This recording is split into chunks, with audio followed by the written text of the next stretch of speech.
कल बैडले हो गया था ना,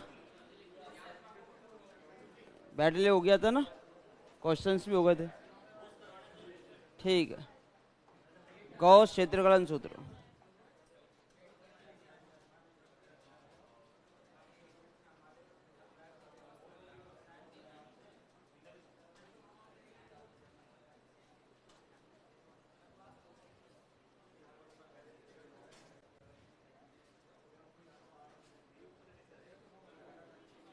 गॉस क्षेत्रकलन सूत्र। गॉस क्षेत्रकलन सूत्र। देखो भाई, समाकलन के अंदर केवल यही वाला फॉर्मूला ऐसा है जो असमदूरस्थ कोटियों के लिए है, और ट्रेपीजॉइडल, 1/3, 3/8 और बैडले, इस सब सभी की सभी समदूरस्थ कोटियों के लिए था, ये असमदूरस्थ कोटि के लिए। ठीक है भाई, गॉस क्षेत्रकलन सूत्र इसमें लिखेंगे, गॉस ने एक ऐसा सूत्र व्युत्पन्न किया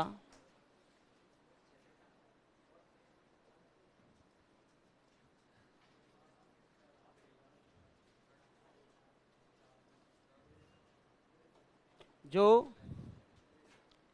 असमदूरस्थ बिंदुओं के लिए था।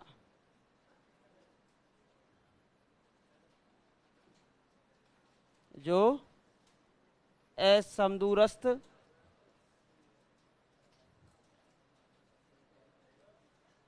बिंदुओं के लिए है।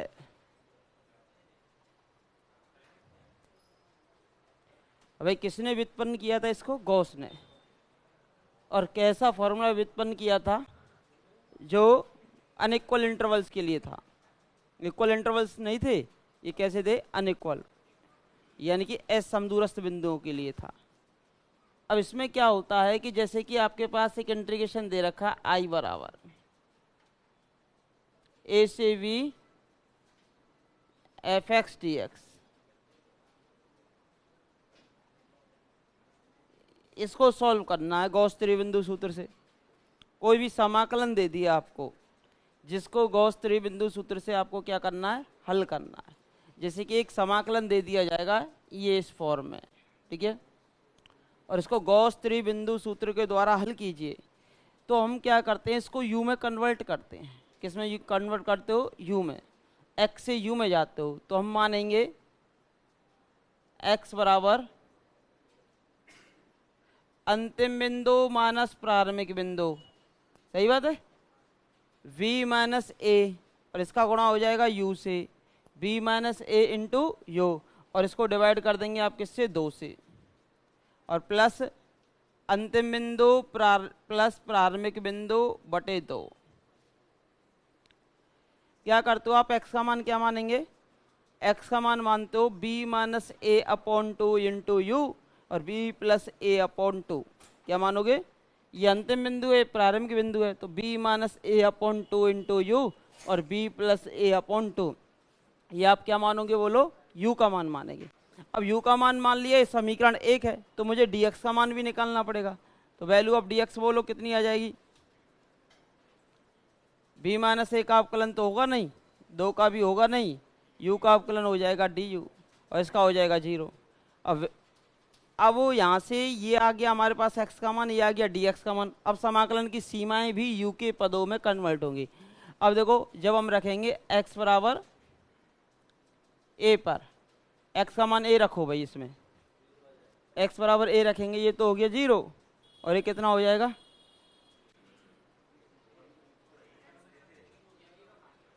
तो ये हो जाएगा b प्लस ए अपॉन 2। यही हो रहा है क्या? किसकी?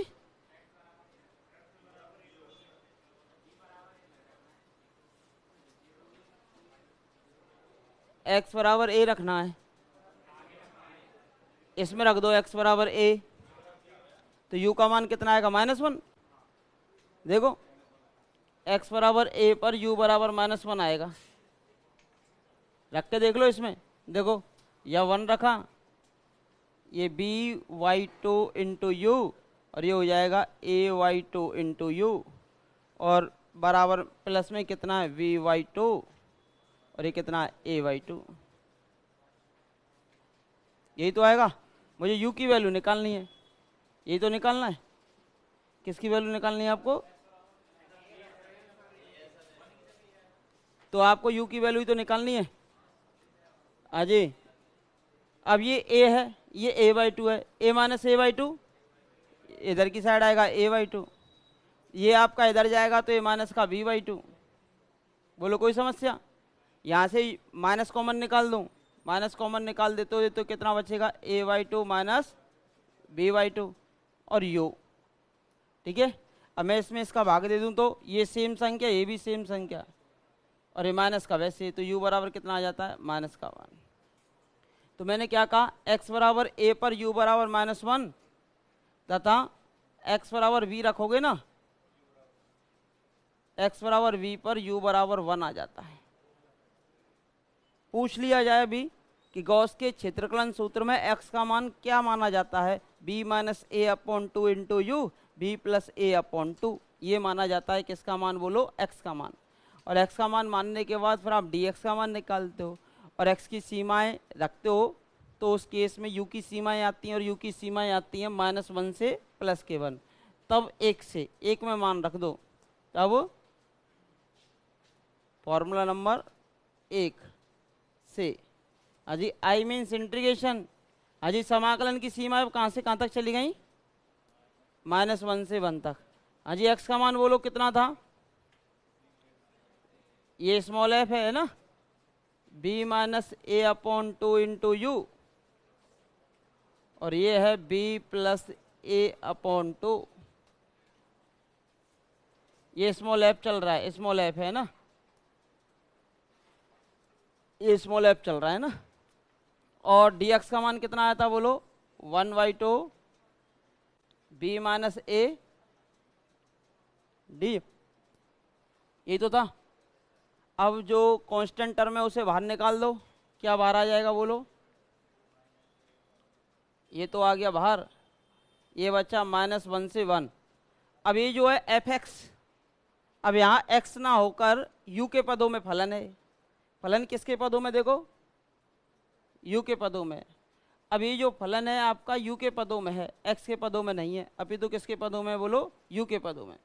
अब ये जो फलन है ना आपका, वो किसके पदों में है? u के पदों में। अब जब ये फलन आपका u के पदों में दे रखा है, तो इसे एक नया फलन मान लेता हूँ, कैपिटल FU। क्या मान लेते हो? Capital FU। तो इसको मान लिया कैपिटल F, और क्या मान लिया? u, और ये आ गया du। ठीक है, ये आ गया आपके पास किसका मान?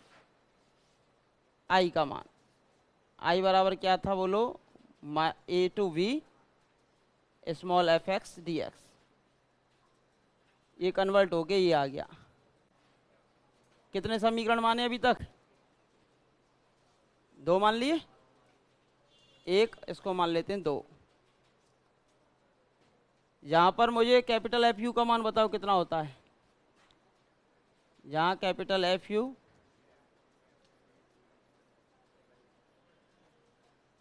ये आता है small f b minus a/2 into you, और ये आता है b प्लस a/2 ब्रैकेट 1। ये देखो मैं थोड़ा सा रिपीट करता हूं आपको। ये होता है गॉस क्षेत्रफलन सूत्र। गॉस ने एक ऐसा फॉर्मूला व्युत्पन्न किया था जो कि समदूरस्थ बिंदुओं के लिए था। अगर आपसे पूछा जाए, ये केवल एक ऐसा फॉर्मूला है जो समदूरस्थ बिंदुओं के लिए है। अब इंटीग्रेशन दिया हुआ होता है आपको a से v fx dx। x की वैल्यू होती है आपकी b minus a/2 into you b plus a/2, ये मान लेते हैं। तो यहाँ से dx का मान आ जाता है, और dx का आ जाएगा, जैसे इसमें x बराबर a रखेंगे तो u का मान -1 आ जाएगा, और x का मान v रखेंगे तो u का मान +1 आ जाता है। तो ये वैल्यू हम यहाँ से यहाँ इस समीकरण में रख देते हैं। x के स्थान पर तो ये आ गया, dx के स्थान पर ये आ गया। अब ये वाली टर्म आ गई आपकी बाहर, -1 से 1। अब इसको मैंने एक नया फलन मान लिया, क्योंकि ये u के पदों में था। इसको मान लिया मैंने कैपिटल FU, या कैपिटल FU किसके बराबर था? Small f b minus a/2 into you b plus a/2। ये क्या था बोलो, स्मॉल एफ। ठीक है, कोई समस्या? अब यहाँ तक होने के बाद अब मुझे इसका मान निकालना होता है, -1 to 1 F U D you. और जब भी आपने अगर बीएससी की हो तो वहाँ पर आपका केवल एक ही फॉर्मूला पूछा जाता है, गॉस त्रिबिंदु सूत्र। और हमेशा जब भी क्वेश्चन आया होगा तो गॉस त्रिबिंदु सूत्र पे आया होगा, और एग्जाम्पल भी गॉस त्रिबिंदु सूत्र पे ही दे रखा है। तो अभी भी अगर आपकी क्वेश्चन बनने के चांसेज होंगे तो वो गॉस त्रिबिंदु सूत्र पे ही होगा। किस पे होगा? गॉस त्रिबिंदु सूत्र। अब यहाँ से हमारे पास बनता है गॉस त्रिबिंदु सूत्र, गॉस त्रिबिंदु सूत्र।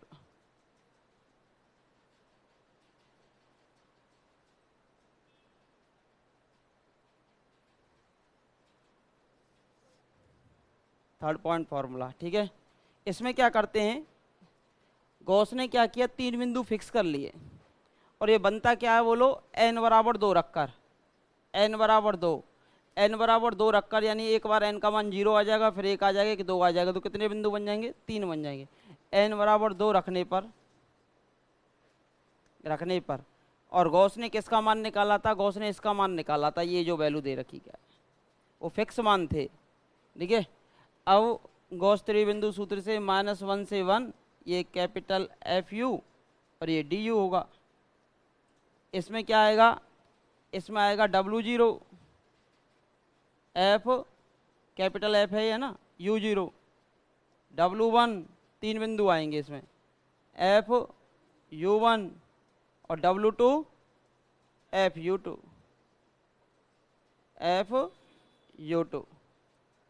ये होता है भाई इसका मान गॉस त्रिबिंदु सूत्र से। लेकिन ये होता तो है, लेकिन मुझे अब मान चाहिए किसके? W0, W1 और W2 के, जहाँ ये फिक्स मान होते हैं।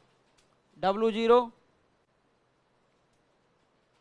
ये होता है 5/9 माइनस का, और एक होता है 0, और एक होता है आपके पास कितना? 8/9, एक 5/9, प्लस की होती हैं। तो 5/9, W1 बराबर होता है 8/9, और W2 बराबर होता है, ये भी होता है आपका 5/9। वैल्यू भी पूछी जा सकती है गॉस त्रिबिंदु सूत्र में, W0, W1 और W2 का मान क्या होता है। गॉस ने ये वैल्यू निकाली थी। 5/9, दो तो सेम है, 5/9 और 5/9, बीच वाली 8/9 हो जाती है, 3 बढ़ जाते हैं। तो 5/9, 8/9 और 5/9, ये तो होती है W0, W1 और W2 की वैल्यू। तथा U0 की वैल्यू होती है -√3/5, -√3/5। U1 का मान होता है 0 और U2 का मान होता है कितना? √3/5। ये सीधे याद करने हैं। अब इन मानों को यहाँ रख देंगे इस समीकरण में।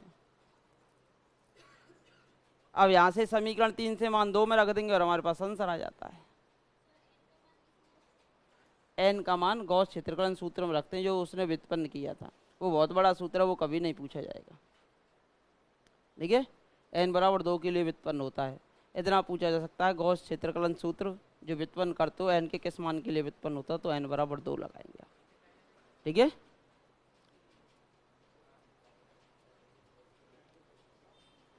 लिख लीजिए इसको।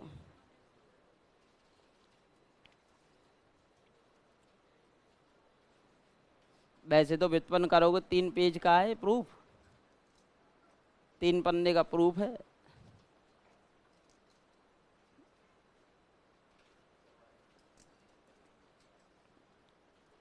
हमें तो केवल एग्जाम के पॉइंट ऑफ व्यू के हिसाब से पढ़ना होता है।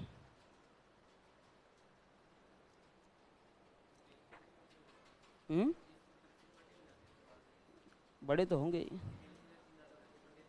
अंडरवुड में वैल्यू है, प्रॉब्लम तो आनी है। और मैंने आपको कल एक ही बता दिया था, अगर गॉस त्रिबिंदु सूत्र से कोई भी क्वेश्चन आता है तो वही आएगा, 0 to 1 dx/1 + x, 0.69 यही आएगा। और नहीं आएगा गॉस त्रिबिंदु से अगर क्वेश्चन आता है तो, या फिर इसी फॉर्मूले से अंदर से ही कुछ पूछा जा सकता है। ठीक है भाई, और तो कुछ नहीं आएगा। लिख लो इसको, फिर वो पढ़ाएंगे आपको अभी जस्ट।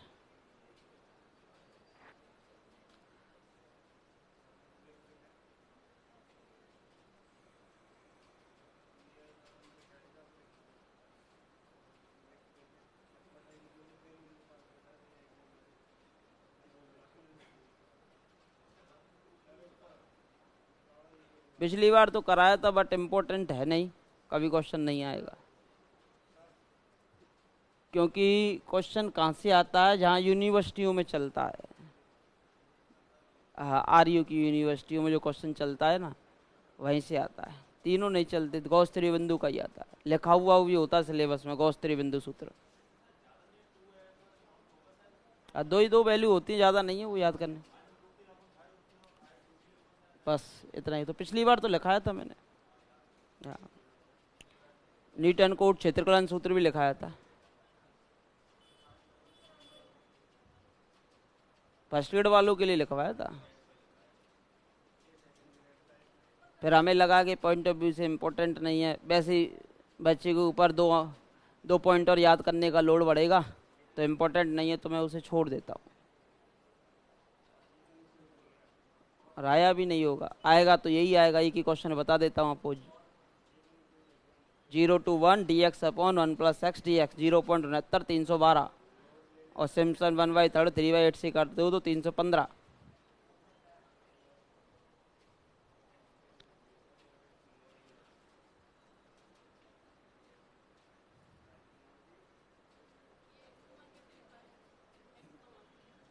एक्स का मान मानना पड़ता है, गॉस के द्वारा माना गया था। एक्स बराबर b-a/2 इंटू यू, अंतिम बिंदु माइनस प्रारंभिक बिंदु बटे 2 प्लस अंतिम बिंदु प्रारंभिक बिंदु बटे 2। यानी एक बार तो उनका औसत ले लिया, एक बार डिफरेंस का अंतर ले लिया 2 से डिवाइड करके।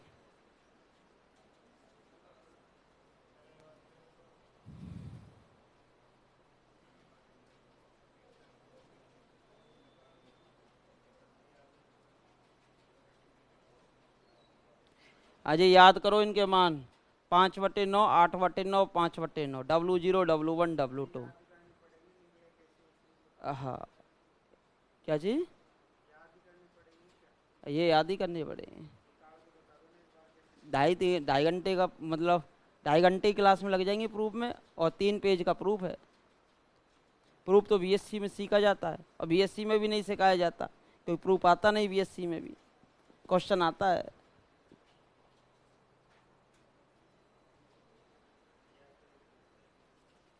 प्रूफ करोगे तो भैया प्रूफन में ज़िंदगी निकल जाएगी, प्रूफ करोगे तो प्रूफन में ज़िंदगी निकल जाएगी। अब प्रूफ नहीं करना है भाई। देखो लास्ट में वैल्यू यही निकाल के देगा गॉस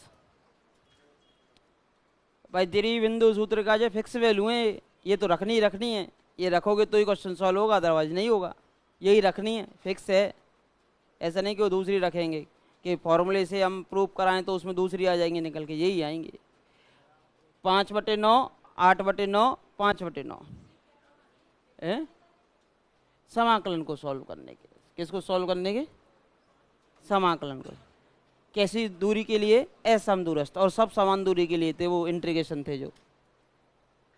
n बराबर 2 रखने पर होता है W0 FU0, W1 FU1, W2 FU2, 5/9, 8/9, 5/9, 5/9, 8/9, 5/9, U0 का मान -√3/5, ये प्लस का √3/5 है, और ये 0 है। ये दो तो प्लस माइनस में, बीच का 0 है। ये 5/9, ये 5/9 दोनों बराबर हैं, और यहाँ 8/9 आता है। 5/9, 5/9, और यहाँ आता है 8/9, ये माइनस का √3/5, और ये बराबर में √3/5। एग्जामिनर ऐसा क्वेश्चन देगा, अगर आता भी है तो गॉस त्रिबिंदु सूत्र से। कैसा? जिसका अंडर रूट आसानी से सॉल्व हो जाए। समझ गए? और क्वेश्चन कौन सा बनता है फिर ऐसा आसानी से सॉल्व हो जाए?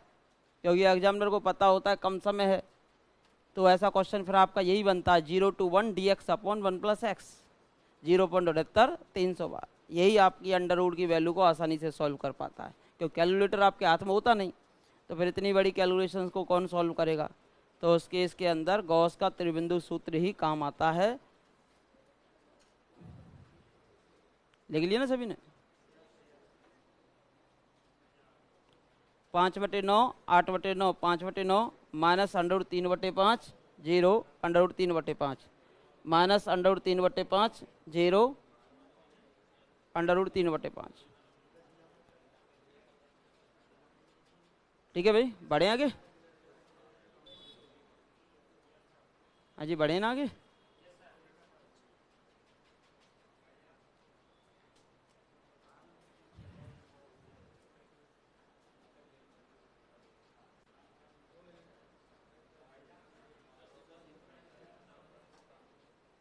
देखो भाई क्वेश्चन लिखो,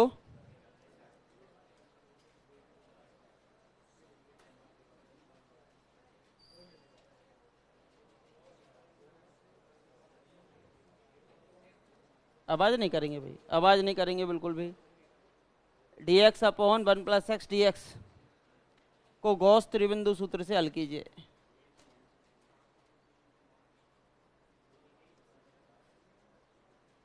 गॉस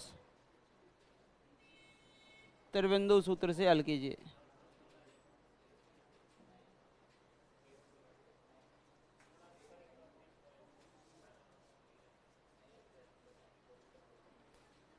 हल कीजिए अजय।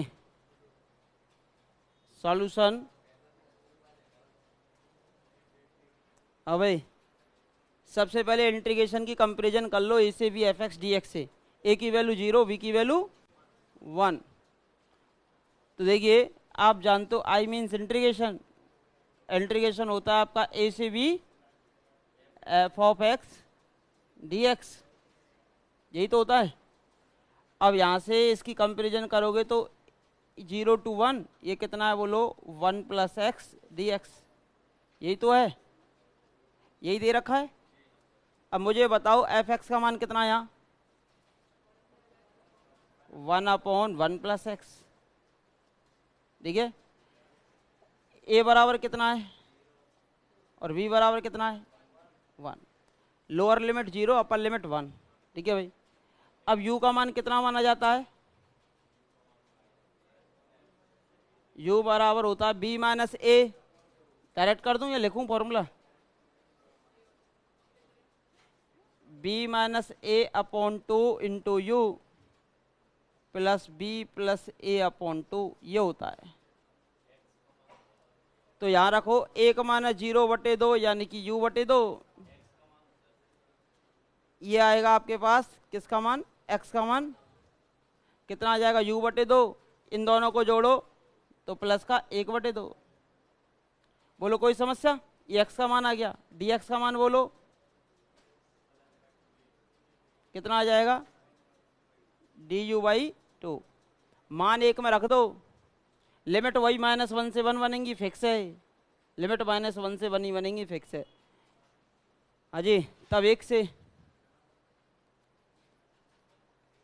डायरेक्ट भी रख सकते थे उसे, 1 से आई मीन्स इंटीग्रेशन अजी 0, ये बन जाएगी। अब लिमिट कहाँ से कहाँ तक, -1 से 1, ये 1 अपॉन 1 प्लस एक्स। अजी एक्स का मान कितना है बोलो, u प्लस 1/2, यही तो है एक्स का मान, u plus 1/2 into value of D x. D x कितनी आई है, du अपॉन 2, du अपॉन 2। अब यहाँ से 2 ऊपर जाएगा और 2 से 2 कैंसिल हो जाएगा। और मैंने बताया था जो कांस्टेंट टर्म होती है वो बाहर आती है। अब कुछ भी बाहर आ ही नहीं रहा। उस फॉर्मूले में आपको याद हो ना, तो उस फॉर्मूले में b माइनस ए अपॉन 2 बाहर आया था, ठीक है। तो कुछ बाहर ही नहीं आ रहा। अभी 2 से 2 आपका कैंसिल हो जाएगा, तो नीचे कितना बचा बोलो, ये 2 और एक 3, u प्लस 3, ये du आ गया। यानी कि ये हो गया अब आपका एफ यू डी यू। हुआ कि नहीं हुआ, -1 से 1, एक कैपिटल एफ यू और ये क्या हो गया डी यू, यही तो बना। ये हो गया कैपिटल एफ यू, ये क्या बन जाता है कैपिटल एफ यू, जहाँ कैपिटल एफ यू बराबर 1 अपॉन यू प्लस 3 है। अब इसे सॉल्व करना तो जानते हो गॉस त्रिबिंदु सूत्र से। अजी क्या लिखोगे, W0 FU0, W1 FU1, और ये क्या लिखोगे W2 FU2। अजी W0 का मान कितना था 5/9, F में रख देंगे अब आप कितना, माइनस का √3/5। W1 का मान था 8/9, इसमें रख देंगे 0, इसका मान था कितना 5/9, इसमें फिर से क्या रख दिया जाएगा बोलो, प्लस के √3/5। माइनस का नहीं आएगा, यहाँ प्लस का आएगा, ये रख दिया। अब एफ यू ये है, इसमें वैल्यू रखो भाई, एफ यू रखते हो ना, तो देखो 5/9 वाली टर्म एक तो ये है, ये वाली, और एक ये है, दोनों से 5/9 कॉमन निकाल दो। यहाँ भी 5/9 और यहाँ भी 5/9, दोनों से कॉमन। अब यू के स्थान पर -√3/5 रख दो, ये रहा। तो रखो इसमें 1 माइनस के √3/5 प्लस का 3 प्लस ये कॉमन आ चुका है, प्लस का √3/5 रख दो, प्लस का √3/5 प्लस का कितना हो जाएगा 3। बोलो कोई समस्या?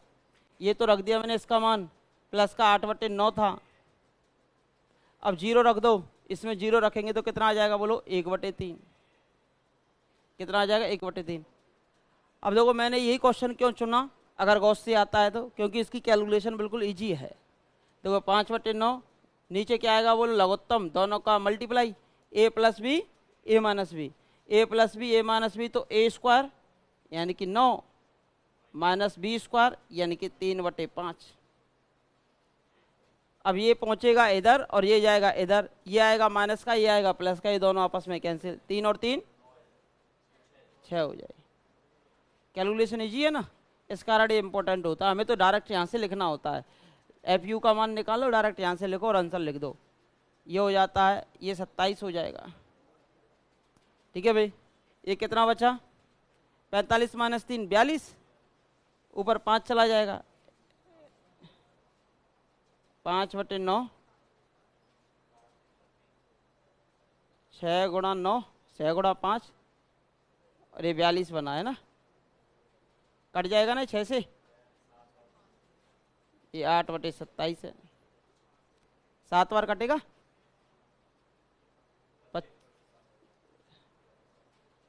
9 7 63,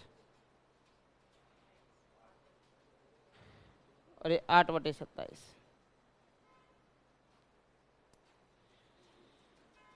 9 कॉमन निकाल दूं क्या? 1/9 कॉमन,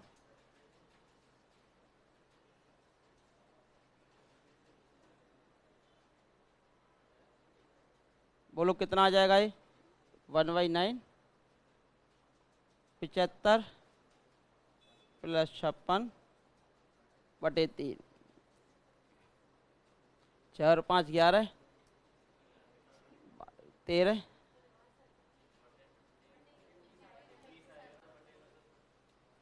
21।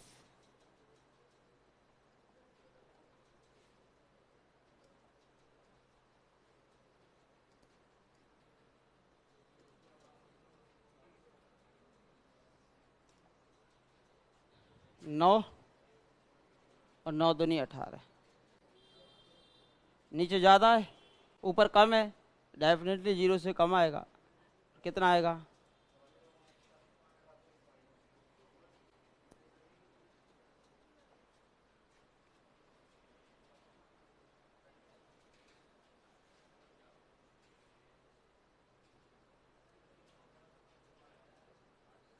0.69 312, क्योंकि अंडर रूट सॉल्व हो गया इसमें।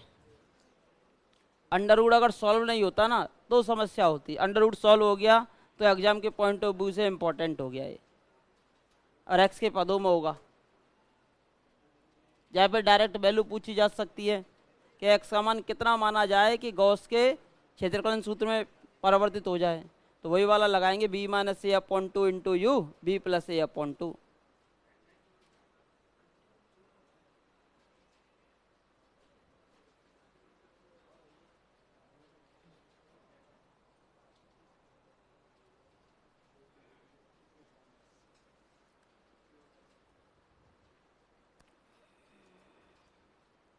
ये W0 का मान 5/9, अगले का मान 8/9, अगले का मान 5/9, फिर माइनस √3/5 0, फिर √3/5। लिख लिया सभी ने?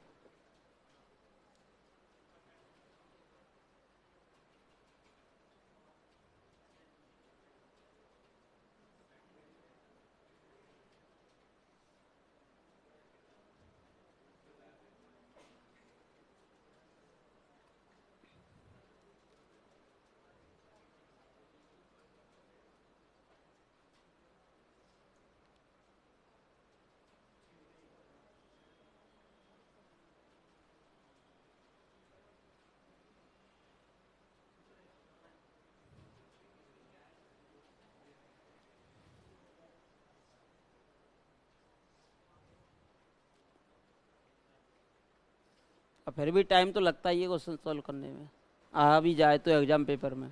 तो इस कारण हमें लगता है तो उसके आंसर ही हम याद करा देते हैं जो इम्पोर्टेंट है एग्जाम के पॉइंट ऑफ व्यू से। जैसे ही थोड़ी ना सोच समझ के बनाता है एग्जामिनर पेपर, जल्दबाजी में भी नहीं बनाता कि 10-10 वैल्यूज के लिए आपको दे दे पॉइंटों में, 4 मान देगा ज़्यादा से ज़्यादा, या फिर ऐसा क्वेश्चन देगा जो आसानी से सॉल्व हो जाए, कैलकुलेटर की नीड ना पड़े।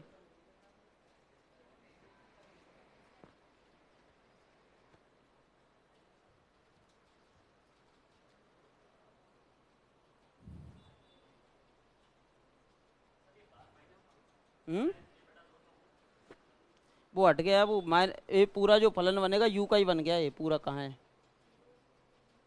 ये यू का ही तो फलन आया है वैसे। हम तो यू वाले को सॉल्व करना जानते हैं, जो कुछ होता है वो अपने आप बाहर आ जाता निकल के, जो कुछ होता है वो अपने आप बाहर आ जाता है।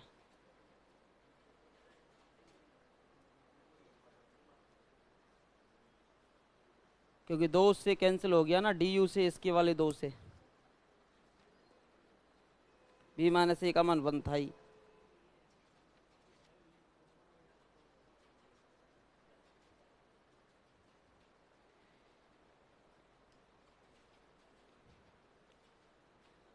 अब हेडिंग डालेंगे आप,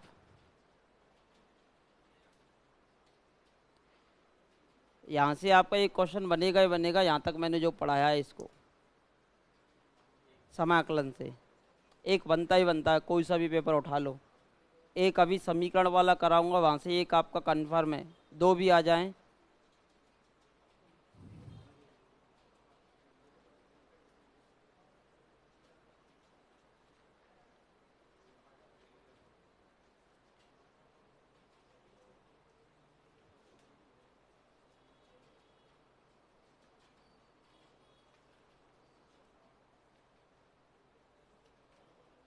लिख लिया ना सभी ने?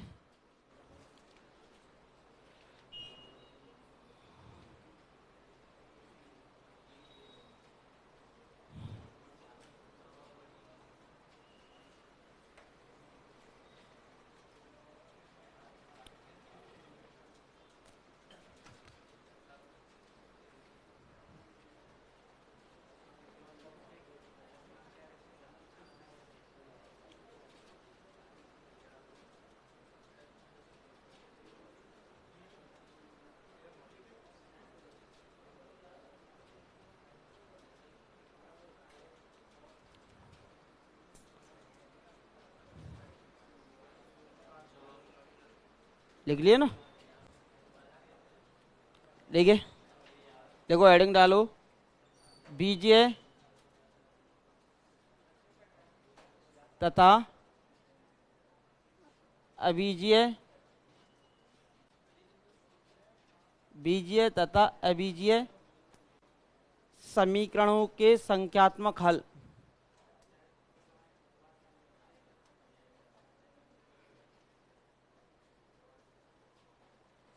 या संख्यात्मक हल या संख्यात्मक विधियों के द्वारा हल, संख्यात्मक हल।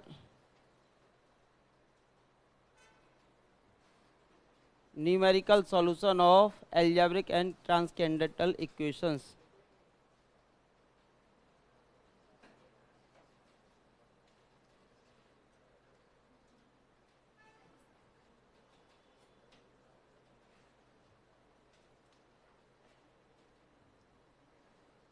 algebraic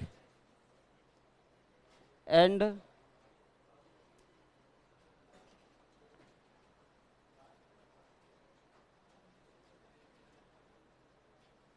transcendental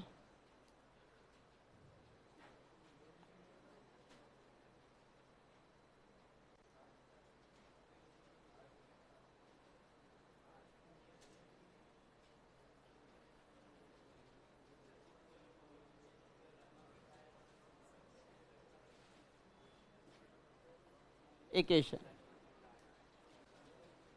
बीजीय तथा अबीजीय समीकरण निकायों के हल। आवाज़ नहीं करते भाई राव, फिर आवाज़ भी बहुत तेज करते हो, एक तो धीमी आवाज़ होती है, एक बहुत तेज आवाज़ होती है। एक तो अपने बगल वाले से बात कर रहा हो, एक 4 कुर्सी छोड़ के बात कर रहा हो, तो अंतर तो आ ही जाएगा आवाज़ में। ठीक है भाई, इसमें पॉइंट नंबर फर्स्ट डालेंगे, बीजीय तथा अबीजीय समीकरण निकायों के हल। ये अलजेब्रिक इक्वेशंस होती हैं, एक ट्रांसकेंडेंटल इक्वेशंस होती हैं। ठीक है भाई, बहुपद तो जानते ही हो, बहुपद पोलिनोमियल।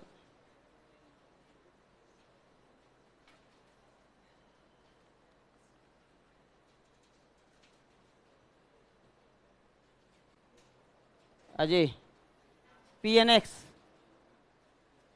देखो ऐसे डिनोट किया जाता है इसको, पी फॉर पोलिनोमियल यानी बहुपद, वो भी कितनी डिग्री का, एन डिग्री का। कौन से वेरिएबल में, एक्स वेरिएबल में। एक्स वेरिएबल में एन डिग्री का पोलिनोमियल इस प्रकार रिप्रेजेंट किया जाता है, यानी हाईएस्ट पावर जो आएगी वो एक्स ई पावर एन आएगी। फिर आएगा a one x e power n minus one plus dot dot dot dot, फिर a n minus one x आ जाता है, फिर यहाँ आ जाएगा आपका ए एन। ठीक है भाई, ये जो है अभी एन डिग्री का कहलाएगा कब, जब ए जीरो जो है वो किसके बराबर ना हो, जीरो के बराबर ना हो,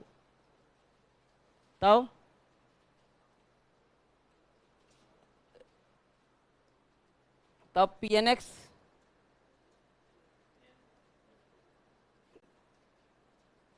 एन कोटि का या घात का बहुपद कहलाता है।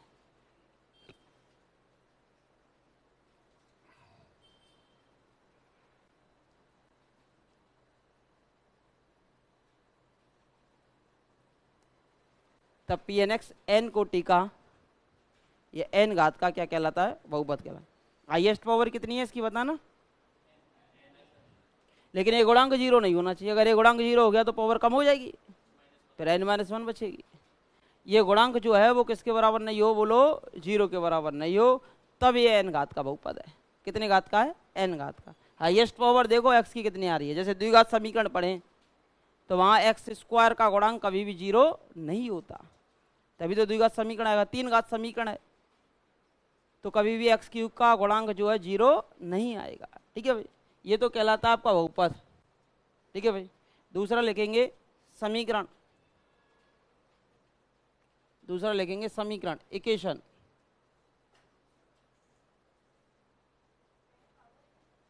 हाँ पावर ही तो है, एक्स की power N.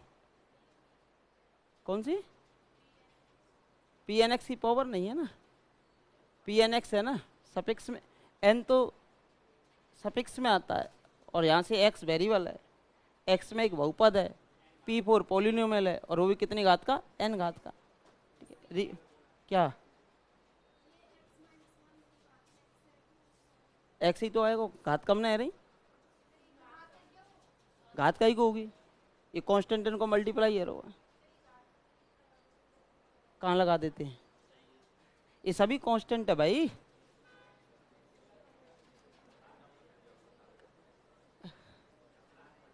A naught a one dot dot dot dot a n समझ जो है वो क्या है, बोलो अचर हैं, सभी जो वैल्यू है वो अचर हैं। अब देखो घात कहाँ लगी हुई है, सभी कांस्टेंट है, ये कांस्टेंट है, ये भी कांस्टेंट है, ठीक है, ये कांस्टेंट है भाई, पावर तो जा ही नहीं सकती। फिर आपने द्विघात समीकरण पढ़ा है, कई समीकरण पढ़े हैं, नहीं ठीक तो वो क्या होता है, आप इतने समझदार हो, सेकंड ग्रेड के टीचर बनेंगे, पेपर में भी पहचाना करो स्वयं भी। अब जब बहुपद है तो पावर कहाँ से चली जाएगी, गुणांक में आएगी। लिखो भाई समीकरण, पढ़े समीकरण, इक्वेशन। इसमें क्या होता है भाई, पी एन एक्स को अगर मैं जीरो के बराबर कर दूं, हाजी अभी बराबर में जीरो नहीं लिखा हुआ है तो इस कारण ये बहुपद है या फलन है, बहुपद है या फिर क्या है, फलन। लेकिन मैं इसको जीरो के बराबर कर दूं तब ये बन जाएगा समीकरण। क्या बन जाएगा, समीकरण। एन कोटि का या एन घात का समीकरण कहलाता है। कौन से वेरिएबल में, एक्स में, समीकरण कहलाता है।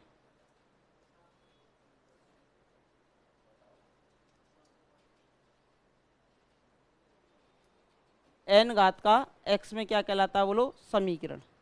अभी जैसे x में द्विघात समीकरण होता है तो उसके अधिकतम कितने मूल निकल सकते हैं, द्विघात समीकरण के अधिकतम कितने मूल निकलते हैं, तो n घात के समीकरण के कितने मूल निकल सकते हैं, n मूल सकते हैं, जिसके अधिकतम,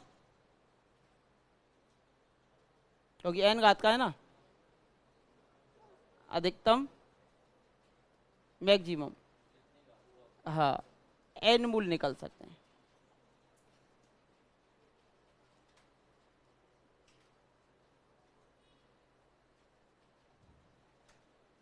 जिसके अधिकतम n मूल निकल सकते हैं।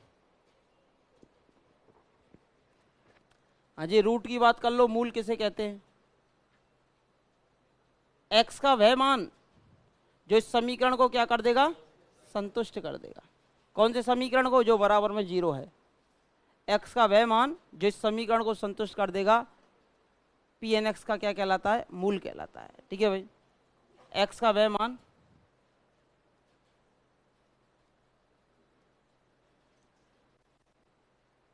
जो समीकरण पी एन एक्स बराबर 0 को संतुष्ट करता है,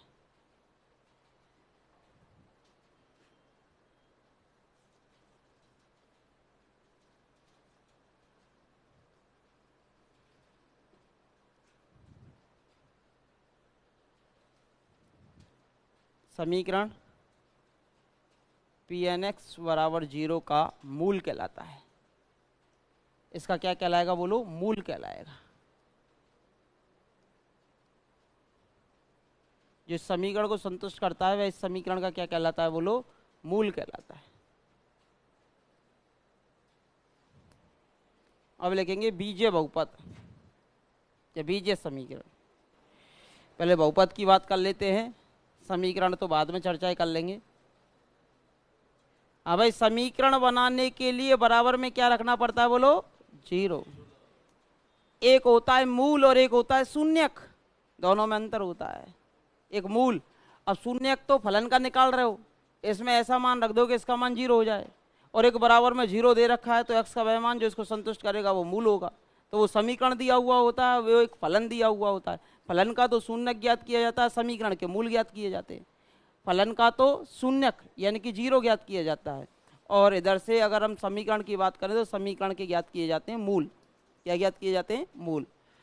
अब देखो बीजीय बहुपद, यदि कोई भी जो बहुपद है वो केवल x में हो, केवल और केवल x में हो, विशुद्ध रूप से, यानी कि प्योर केवल और केवल वो किस में हो, x में हो। ना तो sin x आए, ना cos x आए, ना tan x आए, ना log x आए, ना एक्सपोनेंशियल x आए, कुछ भी नहीं आए, केवल और केवल x में हो, तो फिर वो क्या कहलाएगा बोलो, बीजीय, यानी कि एल्जेब्रिक पोलिनोमियल कहलाएगा, एल्जेब्रिक पोलिनोमियल कहलाएगा। तो बीजीय बहुपद कहलाता है। तो इसमें लिखेंगे यदि पी एन एक्स, यदि पी एन एक्स एक्स में विशुद्ध बहुपद है,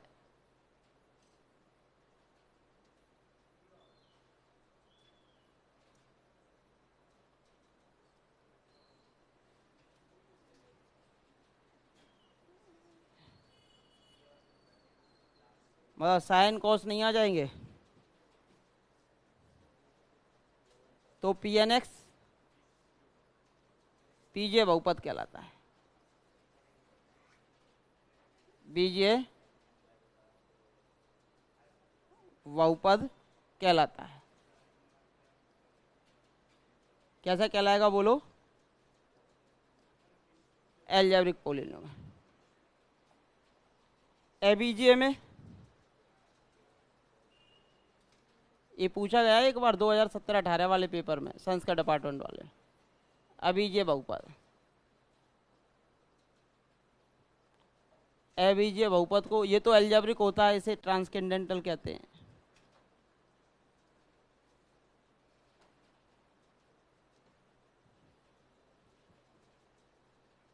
पोलिनोमियल,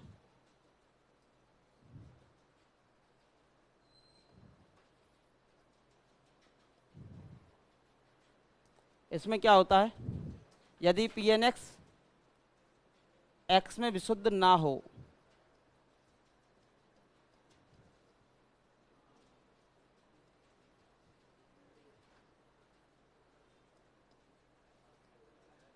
देखो इसमें उदाहरण चाहो तो उदाहरण लिख सकते हो,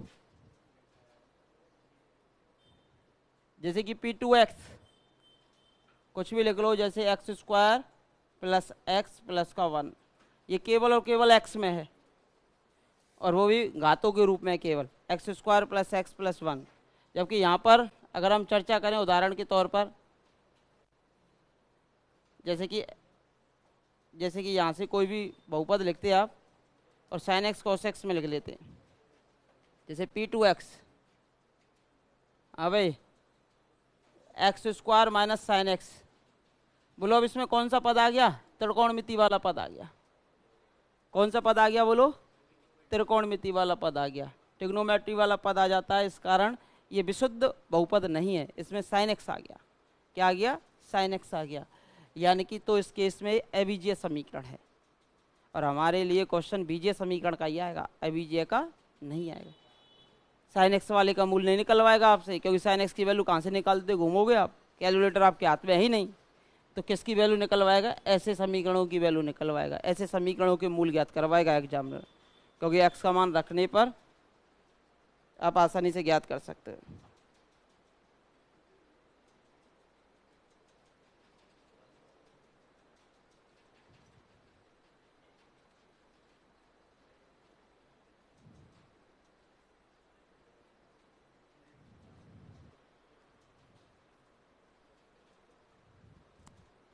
ठीक है,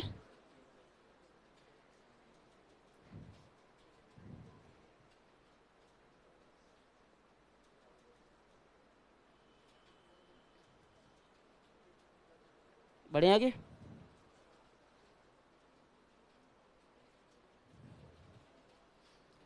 यहाँ तक कोई समस्या? अब हेडिंग डालेंगे समीकरण के मूल ज्ञात करने की विधियाँ। पूछ भी सकता है एग्जामिनर के निम्न में से कौन सी समीकरण का मूल ज्ञात करने की विधि नहीं है, तो ऐसे ऑप्शन बना के भी दे सकता है, 3 होंगी और एक नाम नहीं होगा। ठीक है, बट जो सिलेबस में हमें तो वही याद करनी है, और भी हैं इनसे भी अतिरिक्त, जरूरी थोड़ा इन्हीं से मूल निकल सकते हैं, और भी निकल सकते हैं, बट हमें जो फिक्स पढ़नी है एल्जेब्रिक संख्यात्मक विधियाँ। समीकरण का मूल ज्ञात करने की संख्यात्मक विधियाँ।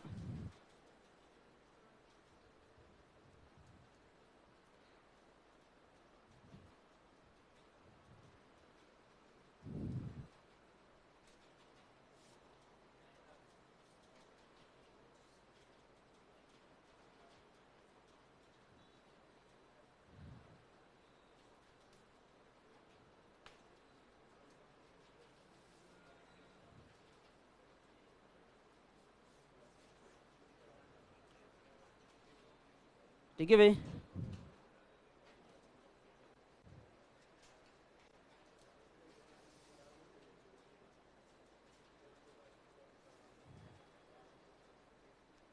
लिख लिया ना? अजय, समीकरण का मूल ज्ञात करने की संख्यात्मक विधियाँ।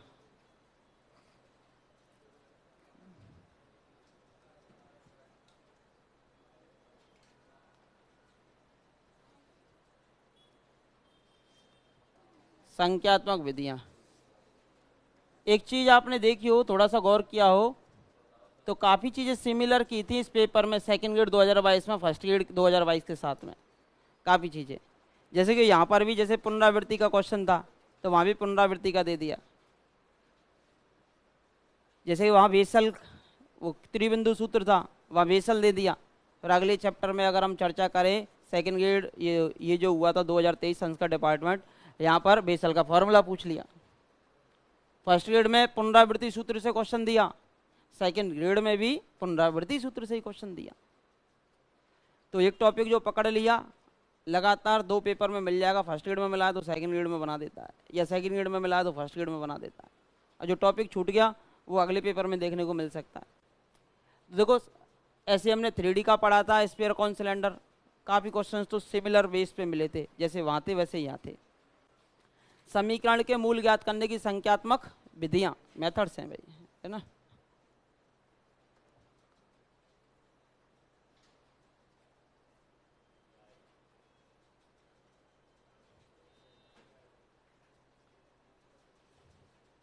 हाँ जी, पहली है ग्राफिकल विधि। या फिर आलेखीय विधि, हिंदी में बोलते हैं आलेख,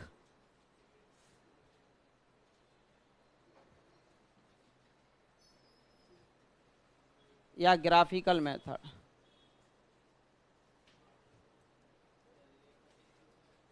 या लेखा चित्र विधि। चित्र बनाओ और मूल निकालो। दूसरी जो विधि होती है उसे कहते हो द्विभाजन विधि।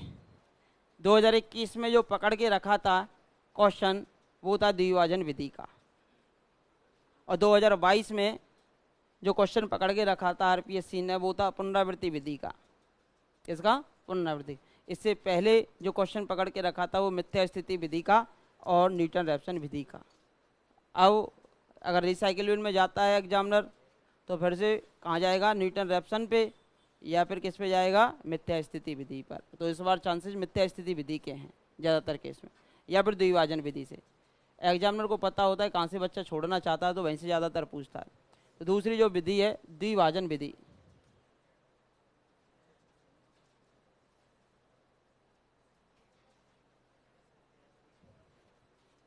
फिर भी पढ़ना तो सब कुछ पढ़ता है, पर एक पर्टिकुलर टॉपिक को पढ़ना, एक सब कुछ पढ़ना, एक घर ही अगर आप हल्का छोड़ के जाते हो तो वो टॉपिक जो छूटे हैं उनको मोस्टली पढ़ के जाना। वैसे तो अगर सब कुछ याद हो जाएगा कोई दिक्कत ही नहीं पड़ेगी, क्या छोड़ना और क्या पढ़ना। बाई सेक्शन मेथड,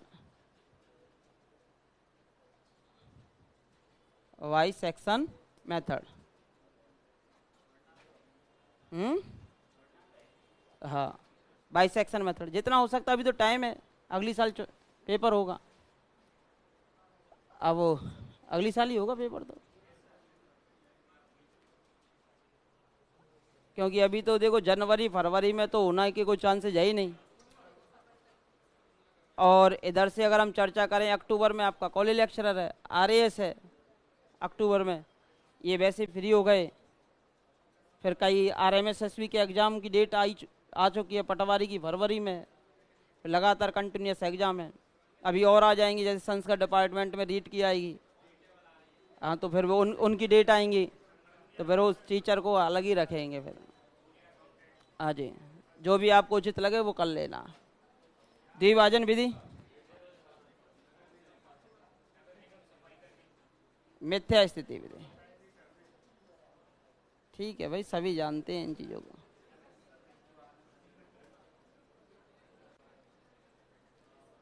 बट अभी से पढ़ोगे ना तभी जाकर होगा। ये तो आपको भी पता है कितना बड़ा सिलेबस है। अब ऐसे खींचना हो तो एक महीने में भी हो जाता है ना। मिथ्या स्थिति विधि, रेगुला फाल्सी मेथड, रेगुला फाल्सी मेथड। पुनरावृत्ति विधि,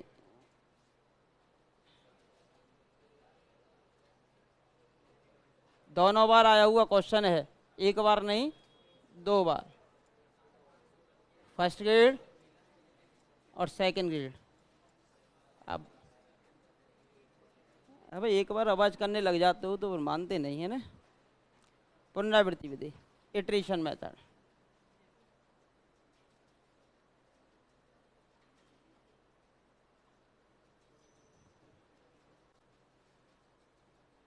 इटरेशन मेथड 5वां है। पुनरावृत्ति विधि 5वां, न्यूटन रैप्सन विधि।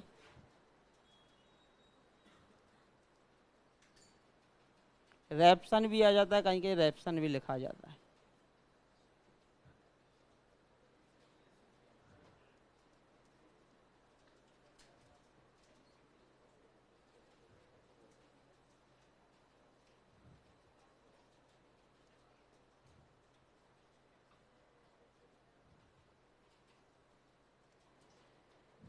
छठवां, सीकेंट विधि। एक ही बार क्वेश्चन आया सीकेंट विधि पर।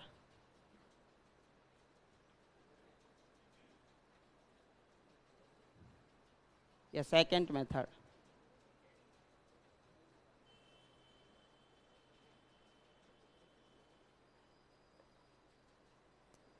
देखो एग्जाम के पॉइंट ऑफ व्यू से इम्पोर्टेंट इनमें से बता देता हूँ आपको। एक एक तो ये वाली विधि इम्पोर्टेंट है, एक ये हो जाती है, इस पे आई चुका है वैसे क्वेश्चन, कम हो जाते हैं इसके चांसेस, और एक न्यूटन रेफरेंस हो जाए। एक, दो और ये तीन विधियां तो पढ़ के जानी है। इस बार इनमें से क्वेश्चन मिलेगा आपको। द्विभाजन विधि, पुनरावृत्ति विधि और न्यूटन रेफसन विधि से, इन तीन से क्वेश्चन मिलने के पूरे चांसेज हैं। हो जाती है तो कर लेना, तो स्टार तो लगा ही रखा है इसमें। ये तो कराने ही है, ये तो पुराने एग्जाम पेपर में क्वेश्चन आ गए ना, जो पुराने एग्जाम पेपर में क्वेश्चन आ गए वो तो हमें कराने हैं ही।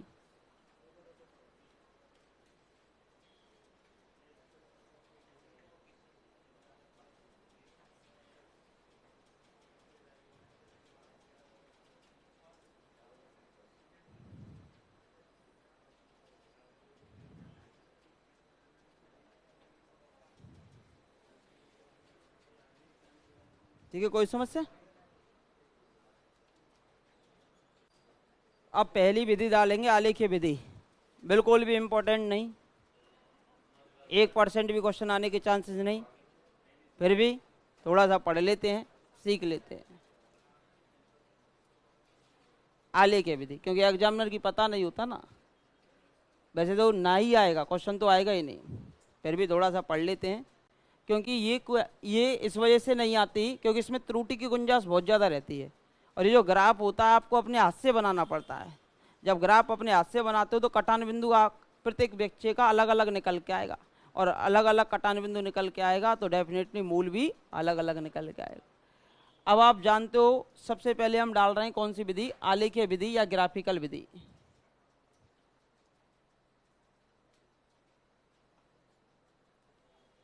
ग्राफिकल विधि या आलेखीय विधि, ग्राफिकल विधि या फिर कौन सी विधि, आलेखीय विधि। हाँ भाई, इधर तो आप जानते हो, देखो आज एक चीज बताओ, इधर तो चलता है x का मान और इधर चलता है आपका y का मान, यानी कि y बराबर fx। आपने देखा होगा x की जिस वैल्यू के लिए y का मान 0 हो जाता है वह उस समीकरण का क्या कहलाता है, मूल कहलाता है।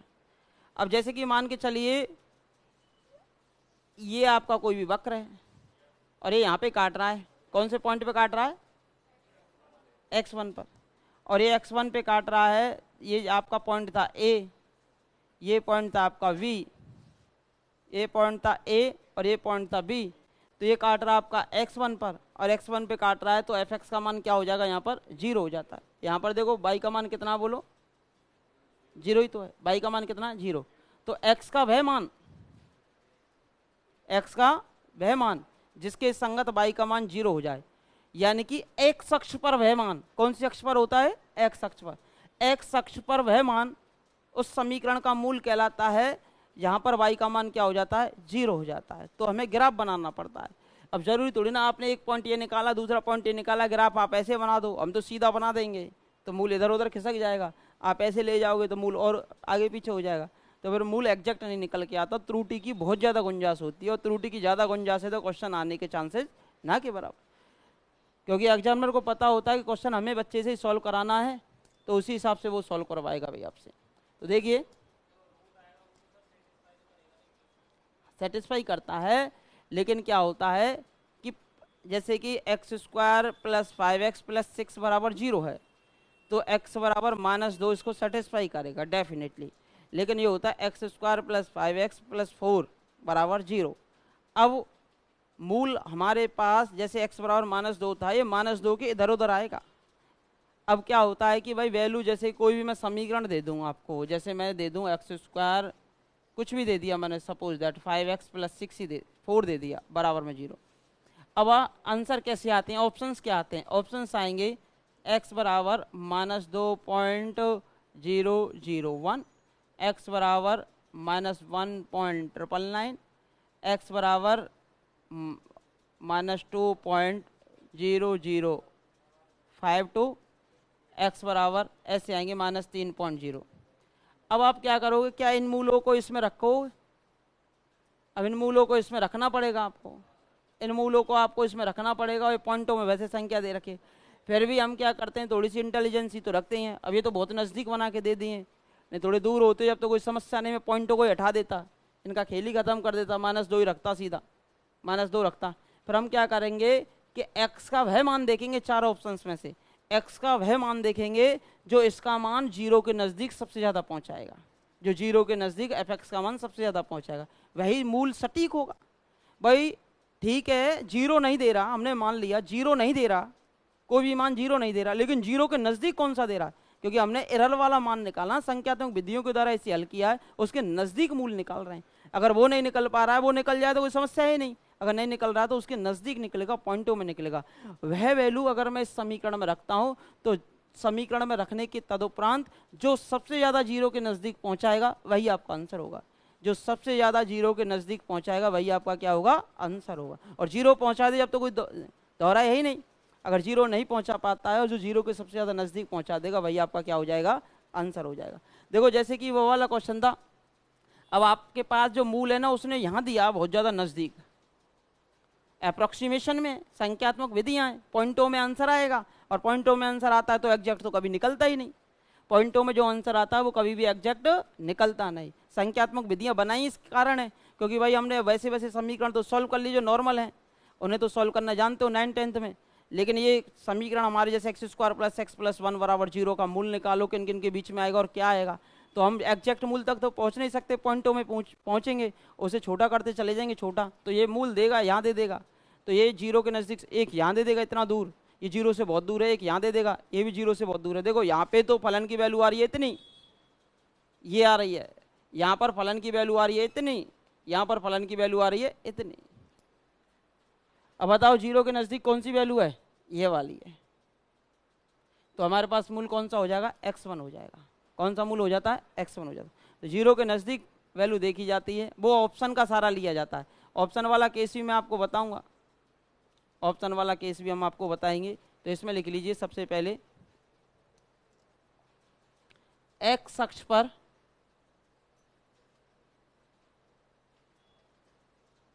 x का वह मान जिस पर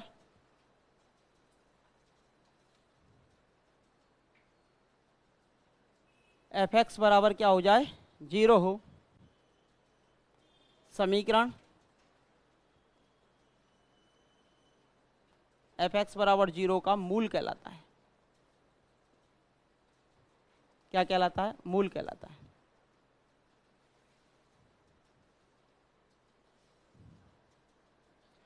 या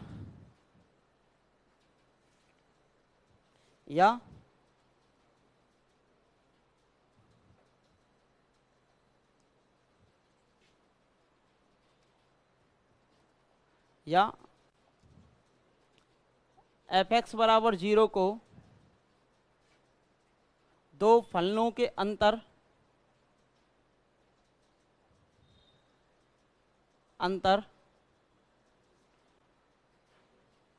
के रूप में,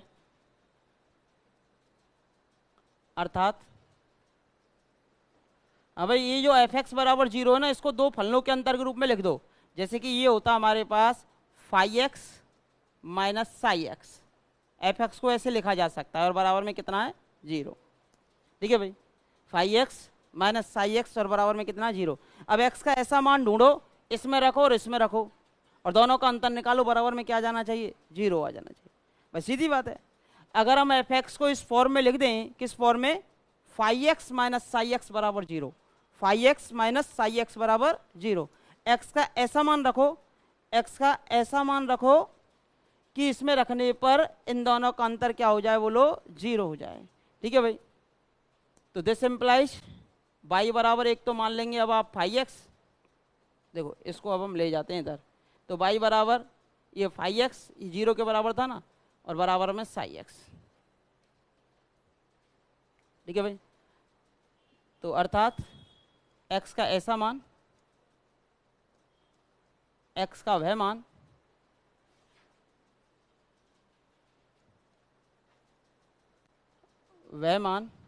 जिस पर जिस पर फाई एक्स और साई एक्स बराबर हो जाते हो। भाई दोनों बराबर हो गए एक्स के किसी मान के लिए, तो बताओ इन दोनों का अंतर क्या आ जाएगा। और समीकरण तो यही है ना, एफ एक्स को ही तो लिखा है मैंने, phi x minus psi x बराबर में जीरो। एक्स का ऐसा मान ढूंढ लो कि दोनों वैल्यू बराबर हो जाए। ये दोनों वैल्यू बराबर हो जाएंगी तो इसमें से इसको घटाएंगे तो बराबर में क्या आ जाएगा, जीरो। तो समीकरण का मान जीरो आ गया, तो वह उस एक्स जो उस समीकरण का क्या कहलाएगा, मूल कहलाएगा। तो वह मान जिस पर फाई एक्स बराबर साई एक्स हो, समीकरण एफ एक्स बराबर जीरो का मूल कहलाता है, का मूल कहलाता है। वह मान जिस पर फाई एक्स बराबर साई एक्स हो, समीकरण एफ एक्स बराबर जीरो का क्या कहलाता है, बोलो, मूल कहलाता है। फाई एक्स बराबर साई एक्स हो, समीकरण एफ एक्स बराबर जीरो का क्या कहलाता है, बोलो, मूल कहलाता है। जी लिख लो इसको।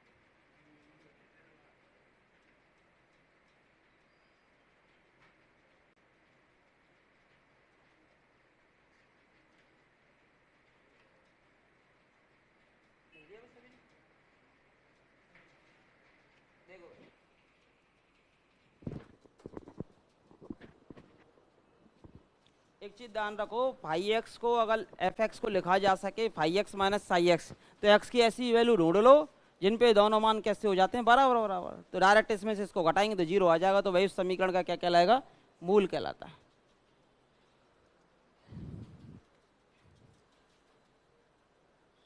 या फिर जहां पर ये दोनों वक्र आपस में काटेंगे ना, वह उस समीकरण के मूल होंगे।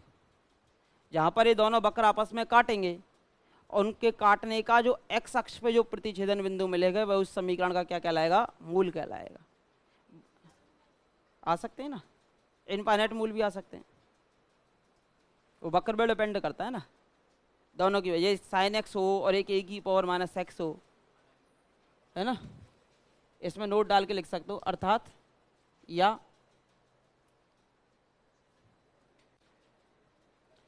y बराबर F x, sorry phi x था ना, y बराबर फाई एक्स और y बराबर साई एक्स के ग्राफों के प्रतिच्छेदन, ग्राफों के प्रतिच्छेदन बिंदु के x कोऑर्डिनेट, प्रतिच्छेदन बिंदु के x निर्देशांक, कौन से निर्देशांक, x, क्योंकि x की वैल्यू रखने पे तो दोनों बराबर आएंगे। भाई जहां जहां पर ये काट रहे हैं ना, जहां पर ये दोनों वक्र काट रहे हैं, इसका मतलब वहां पर दोनों की वैल्यू कैसी है, बराबर बराबर है।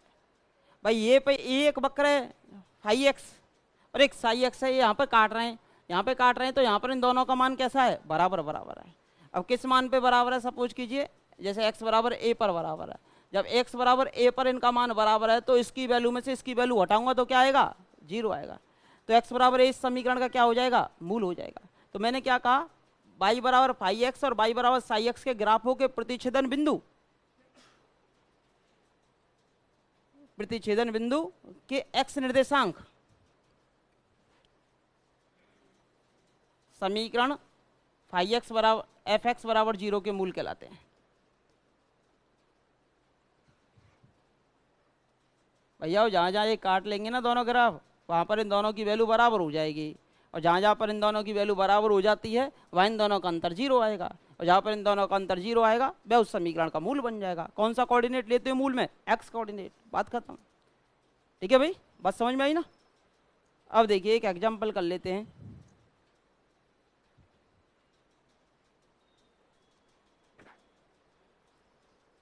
एक एग्जाम्पल कर लेते हैं और पुनरावृत्ति विधि को हम कराएंगे आपको कल, ग्राफिकल को आज करा देते हैं। हाँ जी, एक एग्जाम्पल लिखो, उदाहरण। हाँ जी, समीकरण, समीकरण जब भी लिखा आ जाए ना तो बराबर में क्या होगा, डेफिनेटली जीरो। ई की पावर माइनस एक्स और माइनस के साइन एक्स बराबर जीरो के मूलों की संख्या, मूलों की संख्या है।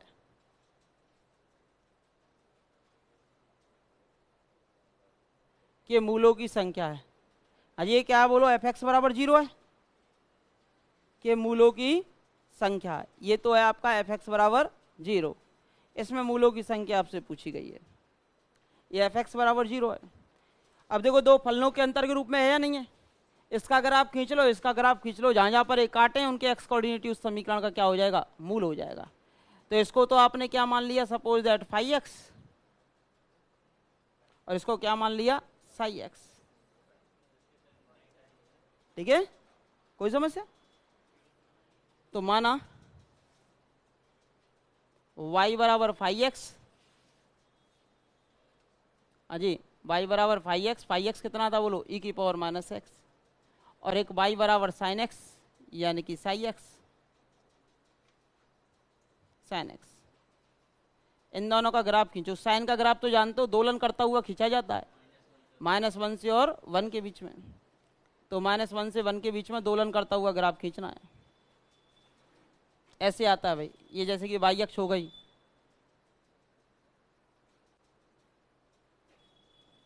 इस प्रकार ये चलता जाएगा इन्फिनिटी की ओर, है ना। अब e की पावर x का ग्राफ जानते हो, वो इन्फिनिटी पे जाता है। हाँ भाई, x का ग्राफ तो इस प्रकार जाता है, e की पावर माइनस एक्स का निरंतर घटते हुए जाता है। तो ये इन्फिनिटी से आएगा e की पावर माइनस एक्स, ये इस प्रकार चलेगा और ये इन्फिनिटी की ओर चला जाएगा, पर मिलेगा नहीं, ये मिलेगा नहीं, ये बढ़ता जाएगा बढ़ता जाएगा बढ़ता जाएगा। अब देखो इसके प्रतिच्छेदन बिंदु बोलो कितने आएंगे। साइन एक्स तो अनंत की तरफ जा रहा है और ये ग्राफ भी अनंत की तरफ जा रहा है। यहाँ पे काटा एक, दूसरा यहाँ पे काटा, दोनों वक्रों ने, यहाँ पर दोनों की वैल्यू कैसी है, बराबर बराबर। यहाँ पर काटा, यहाँ पर काटा, एक यहाँ पर था,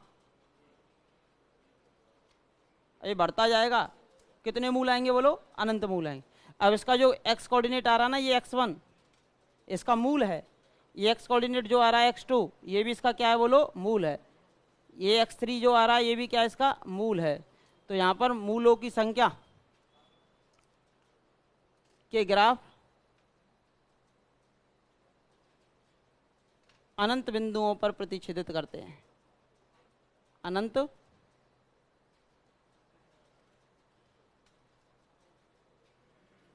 बिंदुओं पर प्रतिच्छेदित करते हैं।